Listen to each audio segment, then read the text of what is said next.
तर मंडळी आम्ही सावंतवाडीक इलेलो डॉक्टरांजवळ. तर म्हटला अनायासे इलच असं तर सावंतवाडी पॅलेसला जेवूक जाऊया. माझ्या ननंदबाईंनी ह्या हॉटेल रेकमेंड केल्यानी होता. पॅलेसच्या आजूबाजूक मस्त गार्डन आणि समोर सुंदर असा मोती तलावचो व्ह्यू बघूक मिळता.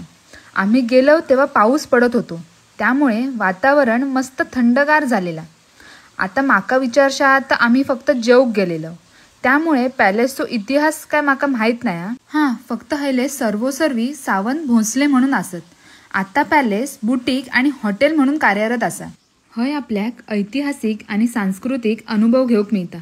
जेवूक येत अशात तर प्री ऑर्डर देवची लागता, कारण मिनिमम वेटिंग पिरियड 30 मिनिट असा. सो आम्ही ऑर्डर दिलं आणि म्युझियम बघूक गेलो. आम्ही तर जेवणात चायनीज आणि जपनीज फूड ऑर्डर केलेलं. खरा सांगूचा तर माका जपनीज फूड खरंच खूप आवडता, पण आपली मटन थाळी ती मटन थाळी, म्हणूनच एवढा सगळा मागून पण आम्ही मटन थाळी मागवलं. खूप काय काय मागवलेलं. प्रॉन्स ग्योजा, 5 स्पाइस चिकन आणि रामेनची टेस्ट तर वेगळीच होती, एकदम फ्लेवरफुल. थाळी खरंच वर्थ होती, पण नॉनव्हेज सोबत व्हेज कोण देता? मटन सोबत कुर्मा आणि बटाट्याची भाजी, वर भाजलेली मिरची, ठेचो पण होतो.